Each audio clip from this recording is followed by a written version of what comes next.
Hi everyone, this is Lisa Devaney in East London, coming at you live with my in-arc book launch. I'm glad you could be here today, and here, just so you can see it, is officially the book. That's right, I've written a book, and it's taken me several years to do that, and I'm really glad to be able to share with you my in-arc, A Promise of Survival. So this is a futuristic cli-fi tale about a woman who gets abducted by an eco-survivalist cult group in the year 2044.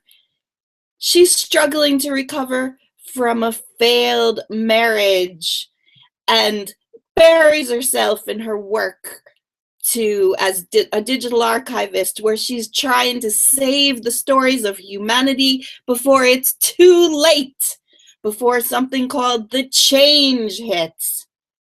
So I'm going to wait to get a few more of you on here and share with you a little bit of my slam poetry. So welcome, welcome. Come on in. All will be explained. And I just want to give a few shout outs right now. If you're checking out the links, there's a mix there by DJ Toonsmith. That's Joan Smith. And she's created a kind of futuristic post-apocalyptic dystopian music medley that involves deep house and techno and absolutely slamming tunes. So tune in while you're watching me here and get in the mood. It's all kicking off in East London. By the way, I'm in Hackney, and if you're into the postcodes here in Britain, it's E9. E9. And so again, the in-arc book launch is live right here on G+. On Air Hangout. By the way, this is the first time I've ever done this. I'm terrified. So I hope you're enjoying it so far. And I'm going to wait for a few more of you to pop on because it's still early days. Here in London, it's almost 2 o'clock, the scheduled time to log on. And in New York City, it's about 10 a.m. It's coming up on 10 a.m. And hopefully there's other viewers. I know I've heard from people from Canada. I've heard from people from California saying they're going to join me. So hello, how are you? In a little while, we're going to I'm going to do a reading of the book, a little excerpt. And I'm going to hopefully keep you entertained and dust off my old skills. That's right. I'll just tell you a little story. Back in the day in New York City, I used to be what you call a slam poet. And I would get on stage and freak audiences out all around the city with my wacky tales as future girl. So it's been a long time since I've done that, but I'm going to try and share some more slam poetry with you. Oh boy, we'll see how that goes. Great. So 2 o'clock, let's see you guys kick on right here. And if anybody else, just let me know where you're coming in from. Let me know what you're up to. It's a cloudy day in dystopian looking London. Yes, indeed. I can see the clouds outside my window. We've had some rain, but that's okay. That's okay. We're used to it here, and it just adds to the atmosphere of the London sky and the atmosphere that we get here.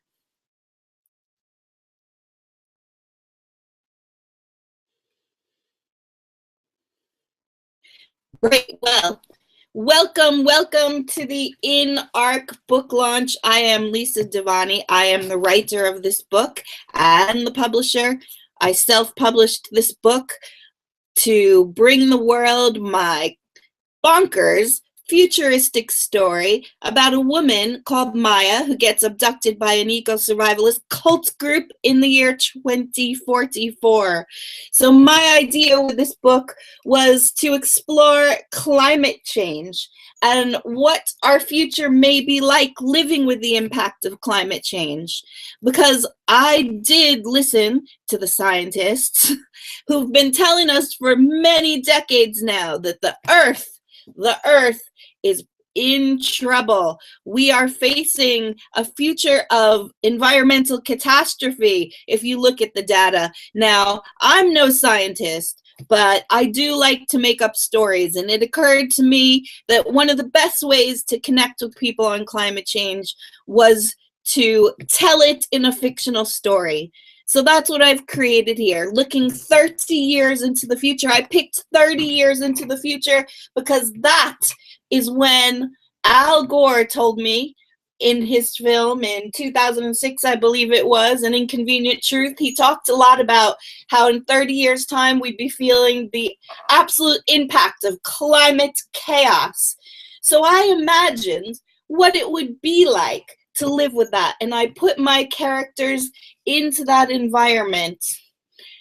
I got my inspiration one day walking along the shores of Brighton Beach here in the UK, and I saw some seaweed scattered along the shore, as it does, as it washes up onto the shoreline, and I became transfixed by this seaweed and pictured a group of people walking along the beach, strolling and harvesting the seaweed. This image struck with me so vividly. I pictured that these people were collecting the seaweed because it was one of their food sources in the year 2044, 30 years in the future, and that they actually lived in a nearby eco-survivalist city. So that idea came to me in 2009, and then I explored more and more where this story would go.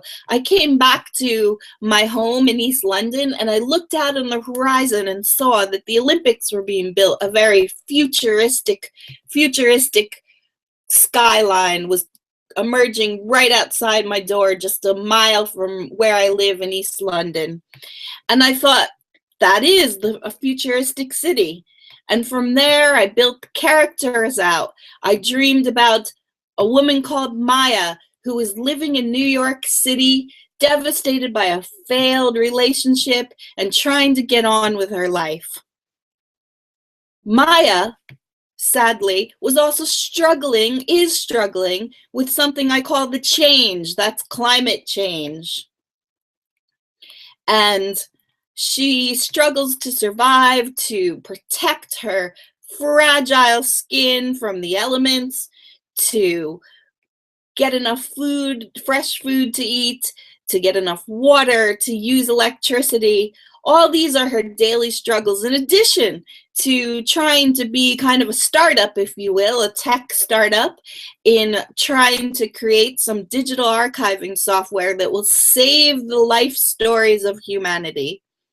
So this is what the story of my book is about, but it's about Maya's journey. It's about her vulnerabilities. It's about her healing process as she tries to recover from a broken heart, and how she takes it upon herself as her life's mission to save all of our digital stories before it's too late, before the planet is destroyed.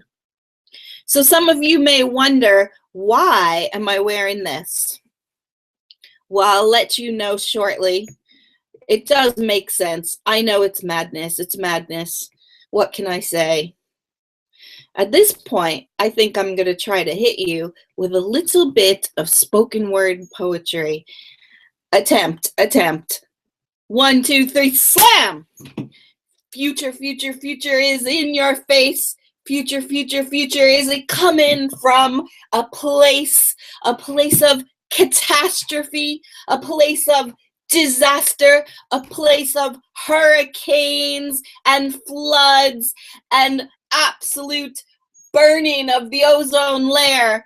When the UV light hit you in the face so hard that you can't walk outside. You can't let your skin be exposed because generations before you didn't listen to the warnings of the scientists, to what they said, to how we might need to survive in a way that doesn't pollute the world's atmosphere with deadly gases that may one day threaten our very existence on this planet. And so, my friends, I say, do you want to survive? Do you want to thrive? Do you want the future to hit you in the face? Or do you want to take control right now, right here, and fight the change with everything you've got? Listen to those scientists. Listen to the advice. Let's get things like electric cars and wind turbines and everything else that we can find to replace an infrastructure that is possibly killing the very life and existence on this planet. And so don't deny, don't stick your head in the sand, don't hide from the future. I invite you all to please think about the change and do something. And thank you so much. And I say slam! And that, my friends, is a little bit of slam poetry for you, coming at you live from East London. Those of you who don't know about East London, it's a pretty happening place. And we're filled with writers and artists and all kinds of creatives, DJs, musicians. It's a hub. Now I'm going to reveal to you, why am I wearing this outfit? Well, in my book, in A Promise of Survival, I imagine that the characters are unable to survive outside in the blazing ultraviolet rays because generations before them have polluted and damaged the Earth's atmosphere. And so I believe, or have imagined, that in the future we've got to wear protective clothing to shield us from the rays of the sun, to shield us from the dangers of the environmental impact out there. And so that, my friends, is why I am in this bonkers outfit. What else can I tell you about what's in my book? Without any spoilers, I'm sorry. If you want to find out what happens more, you can read the book yourself. I know I always hate when, you know, you hear a sneaky little thing that gives away the twist of the plot and tells you everything. But the basic story will hopefully entertain you. It will hopefully also make you think a little bit about, hey, what will our life be like 30 years in the future? It's not that far away. And we're already seeing it around the world. We're seeing environmental disasters strike again and again. I mean, all my friends in New York City just experienced a major hurricane that destroyed buildings, and a whole block, I believe, in Queens was knocked down. So, you know, we had recently a major storm here in the UK with ice and hail. And although it's hard to say if it is climate change that made that happen, you can at least think this is pretty much what the scientists are saying our lives are going to be like, these crazy hailstorms. And let me tell you, it hurts to get hit by hail. It hurts a lot. And I hope that our future is not filled with such devastating environmental consequences. So I'm going to remove this wacky outfit now and reveal myself and stop hiding behind my protective clothing to protect me from the future rays of the sunlight when change is upon us. And I'm gonna share a couple more insights with you. And thank you for those of you who are joining now. I see more of you popping on. Nice to have you here. Hi, hi, hi.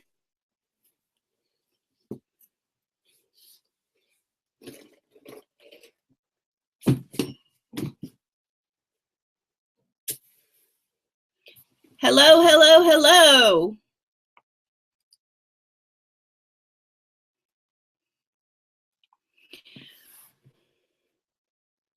This is Lisa Devaney, if you're just popping on right now, and I am the author of this book, In Arc, A Promise of Survival. Some of you have RSVP'd to come to my book launch tonight, and some of you are going to see me tonight along with the DJ, Joan Smith. I posted a link here with the soundtrack. You can get into the mood and listen to her great mix. Some futuristic, post-apocalyptic tunes on there for you to enjoy your Saturday afternoon. So a couple things. We've done some slam poetry. Woo! Scary. I've told you a little bit about the inspiration for my book, and I'd also like to tell you about another origin of this story. This story, In Arc, did not start as a book necessarily. It started as the idea to create a transmedia entertainment project that would engage with readers and listeners, with viewers across multiple platforms. I'm fascinated by social media, hence I'm on G+ in an on-air hangout, and I like to tell stories across multiple mediums. Transmedia is about doing that, and I originally pursued the idea and the concept for this story with Joan Smith, and we spent a good number of months seeing what we could develop out of it on cross-platform media. After a while, we found out we needed some serious funding to do some of the software development we needed, and that we might push that off to a later stage. But that's okay. At some point in our work on this, the book 50 Shades of Grey came out. Well, I don't know if you know this, but that phenomenon that hit the world by storm and is soon coming out in a movie, that phenomenon was started as an ebook. And the ebook was its original medium. Hearing about the fact that a book could start for Kindle, for your e-reader, and then explode into popular culture. I would see everybody on the tube reading this book. This was the most popular book at the time and still is. And I thought, you know what? The medium for my story about Arc has got to be in a book form first. And the idea of approaching a publisher and trying to find publishers for the work did not appeal at all. Discouraging, difficult, time-consuming. To hear that you could publish an ebook got me charged and got me off my BUTT, and I decided that I would do it. I would start writing the story Arc. That was this whole idea started in 2009, so it's been some years, and I persevered 1-2 days a week just trying to write down the story and learning how to self-publish. So just a little more shout out for my creative collaborator, Joan Smith, who helped me come up with the name, actually, Arc, and the concept that it was an arc. Prior to that, I was calling it some weird Japanese character. I had this idea that you could find the story by searching for my weird Japanese character, which has since been lost into the archives of the internet. So no need to share that with you at this point. But I was uploading pictures on Flickr and doing kind of storyboarding online, which was lots of fun. But then with the idea of Arc, it was really able to gel into more of a fictional story that will hopefully be entertaining for you. What else can I tell you? So 50 Shades of Grey, I didn't necessarily like that book. Yes, I did read it. Wasn't my favorite piece of literature, but so what? E.L. James, you did an amazing job, and it absolutely triggered me to explore doing this project. So what else can I tell you? Along the journey as well, I encountered a new literary genre that I heard about being developed that was called cli-fi. So for those of you who haven't heard of cli-fi, you can look up the hashtag and check it out. Now, there are hundreds of writers around the world who are writing cli-fi books. These books are also being produced into movies. And what is cli-fi? Well, as you can tell, it sounds a bit like sci-fi, but it gives more of a definition to those of us writers out here who are pursuing eco themes in literature and climate change in literature. It sets us apart from the general sci-fi world and is helping us find a niche audience that is proving to love these kinds of stories and these kinds of speculative fiction. In fact, it's Margaret Atwood who is popular. Her books have been defined by many as a cli-fi literary novel. There's also Barbara Kingsolver with Flight Behavior. In the movie genre, Interstellar is being looked at as a cli-fi movie. So this genre is rising and growing and being taken more and more seriously by the literary and the film community. So a big shout out to the person who is the father of cli-fi, who actually coined the word, and that is Danny Bloom, who's based in Taiwan. He's a literary theorist and has been a big support to writers around the world, including myself. So thank you, Danny Bloom. Now at this stage, if there's anybody that has questions, I believe that you can hit me with some questions. Or I might just jump into a short reading that I've selected for you. By the way, there is a hashtag for my book. If you haven't seen it already, in ARC, you can find that across multi-mediums. You can find that across Twitter. You can find that on Instagram. I've been trying to add to the content there and upload pictures and little stories and now music mixes. So it's all happening online. It's pages of a book, but it jumps off the pages, hopefully, with the technology we have these days. So quickly before reading, the lovely cover was done by Adana Willow Raven, and she helped me very much along the way to develop from a hodgepodge of ideas I gave her into this beautiful cover. She also created the fonts, the Art Deco fonts, and these are all custom done. The editor is Monica Wynett, who is JMW editor on Twitter. The proofreader is Liz Marby, and I got some book marketing consultation from Albert Grismeyer with his company Scribano. So this was all done with a team. Yeah. Well, let me find my place here and give you a short reading. This is a moment in ARC when the main character, Maya, tries to make her decision about whether to stay or to go in ARC. Maya tried to pull her thoughts together. She was tired of all the conflict in her head. She wanted to make her decision and get on with things. She knew one thing about herself, and that was that when she committed to do something, she did it with laser focus intensity. Her marriage had been her laser focus in life for nearly 10 years. Her digital archiving work had replaced her marriage and had been her passion for the last 5 years.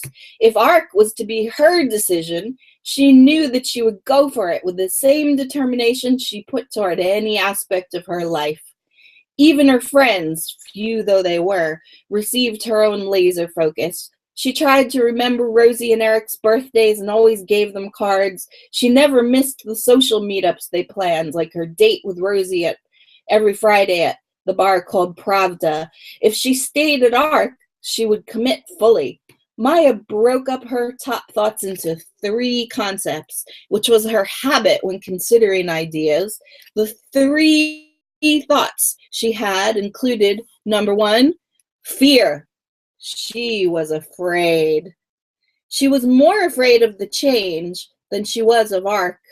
Ark was just a place run by people. She was careful of people because they made a lot of mistakes and often could not be trusted with important secrets. But she had been around them her whole life and didn't fear them, these people. She did fear the change. She feared it because it was out of her control. She feared it because it was real. She feared it because people were dying in staggering numbers from its destruction. And she was not immune or immortal and might one day be one of its victims. Security, number 2 on her list. She craved feeling secure. She had spent nearly 10 years in her marriage because it made her feel secure, knowing that there would be a roof over her head, food to eat, a loving environment where she could easily express herself. All these things gave her a sense of security. New York City did not provide the same sense of security. She did not know if she could pay her bills every month or if she could get fresh food. She didn't know if she could afford to keep the lights on or afford the water bill to bathe. Her only security was her relationship with her friends, Eric and Rosie. And even that was no guarantee that they would always be her friends, that they would always be alive. She hated feeling insecure, and Ark was offering her the promise of security. She loved the idea of having no more money worries, of being provided with good food, lights, fresh water, and more. Even clothing would be given to her. She loved the idea that she would be safe. Ark's promise tempted her very much. Well, that's my short reading for you. I hope that it at least sparks your interest. I'll just tell you a couple more things about my book. It's available on Amazon. You can get it as a Kindle, or for your Kindle as an ebook, or you can now get it as a paperback. That's right, print copies. In fact, that's the big celebration for my book launch today, actually getting the book into printed copies. And again, I'll share the hashtags with you again. Follow in Ark and look more for the literary genre of cli-fi, and give some support for the writers out there who are crafting beautiful cli-fi stories, and for the indie publishers who are taking charge of the industry themselves in many ways and getting their works out there off their own backs. So I want to say thank you very much to everyone who showed up here today, and I'm going to be signing off. And this was terrifying for me to do, but I'm so glad that you could be here, or check it out on YouTube at another time. If you have any questions for me, just get in touch with me. I will leave a link here for my website, lisadevaney.com. Cheers.